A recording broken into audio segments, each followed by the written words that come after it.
Nelson Mandela को कौन नहीं जानता है। अश्वेतों की लड़ाई उन्होंने इतनी शिद्दत से लड़ी कि उन्हें गोरी सरकार झुका नहीं पाई। तकरीबन 27 से 30 साल तक वो जेल में रहे, लेकिन उन्होंने टस से मस नहीं किया, हिम्मत नहीं हारी और उस लड़ाई को बढ़ाते हुए आखिर उन्होंने दक्षिण अफ्रीका के लिए आज़ादी हासिल की। वो गांधी जी से बहुत प्रभावित थे। मुझे याद है कि एक बार गुजराल साहब जब प्रधानमंत्री थे तो उन्होंने रीडिस्कवर गांधी की पुनर्खोज करके एक यात्रा की थी, जिसमें उन सारी जगह पर गए थे जहां गांधी जी रहे और उन्होंने अपना संघर्ष किया। इसी सिलसिले में वो दक्षिण अफ्रीका भी गए थे, मैं भी उनके साथ था। नेल्सन मंडेला से मिलने वो उनके घर पे गए। उन दिनों नेल्सन मंडेला अपने केप टाउन के घर में रह रहे थे। राष्ट्रपति से पद से उन्होंने इस्तीफा दे दिया था, हट गए थे और अपने खास शिष्य बेबेकी को उन्होंने राष्ट्रपति बनवा दिया था, लेकिन वो राष्ट्रपिता के रूप में पूरे देश में जाने जाते थे। मुझे याद है हम सब बहुत एक्साइटेड थे मंडेला से मिलने के लिए, बचपन से उनका नाम सुन रखा था, इसलिए एक बार की मंडेला की झलक देखने को मिल जाए। गुजराल साहब हमको लेकर अंदर गए। वहाँ मंडेला ने कहा कि बैठ के बात नहीं करेंगे, आओ लॉन में वॉक करते हैं। और उनकी आदत थी कि उस उम्र में भी काफ़ी बुजुर्ग हो गए थे, वो रंगीन शर्ट्स पहनते थे, बुशर्ट जैसी, और वो लेके बाहर आए और लॉन में रहते रहते उन्होंने चलते चलते भारतीय प्रधानमंत्री से बातचीत की। मैं भी साथ साथ था।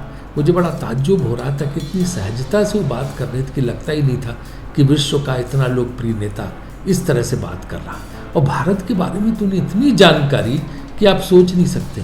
गांधी जी का उन्होंने बड़ा जिक्र किया, जवाहरलाल नेहरू का जिक्र किया, इंदिरा गांधी का जिक्र किया, और क्या भारत की समस्याएं एक एक करके उन्होंने गुजराल साहब को बताई। गुजराल साहब भी बहुत प्रभावित थे उनकी जानकारी से और भारत के प्रति इतने लगाव से। वो मीटिंग इतनी अच्छी रही कि मेरे जहन में आज तक वो मीटिंग बसी हुई। और उसके बाद वहाँ से बाहर निकले तो किसी ने मुझे बताया कि देखिए आज यहाँ इतने वीवीआईपी व्यवस्था में रह रहे हैं, इस देश के राष्ट्रपिता हैं, हर कोई उनसे मिलने आता है, इतनी सिक्योरिटी लगी है, लेकिन सामने एक आइलैंड आप देख रहे हैं समंदर के बीच में। मैंने कहा देख रहा हूँ। बोलो इसी में एक जेल है, उसमें वो 27 साल तक एक छोटी सी कोठरी में कैद रहे। मुझे बड़ा ताज्जुब हुआ। मैं अपनी अगली दक्षिण अफ्रीका यात्रा पर जब केप टाउन गया तो मैं विशेष रूप से स्टीमर लेके उस आइलैंड पे गया और उस जेल को देखने गया।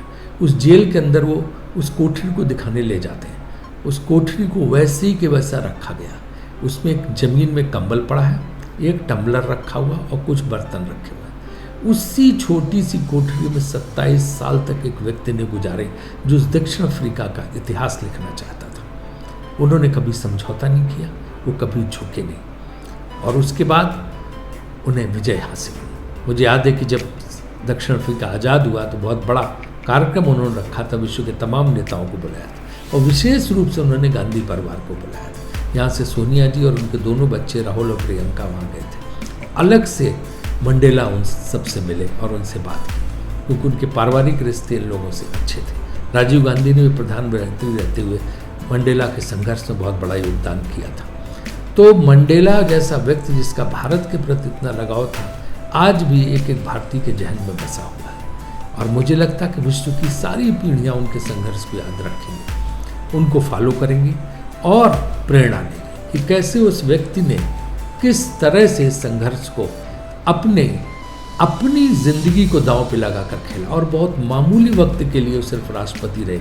आज तक दक्षिण अफ्रीका में मंडेला के शिष्य, उनके सहयोगी राष्ट्रपति होते चले आ रहे हैं, और उन्हीं की पार्टी जो उन्होंने स्थापित की थी उसी की सरकारें चली आ रही हैं। तो मैं समझता हूँ कि मंडेला को एक विनम्र श्रद्धांजलि है, और हमें विश्वास है कि आगे आने वाली जितनी भी पीढ़ियाँ हैं महात्मा गांधी और मंडेला को जरूर याद रखें।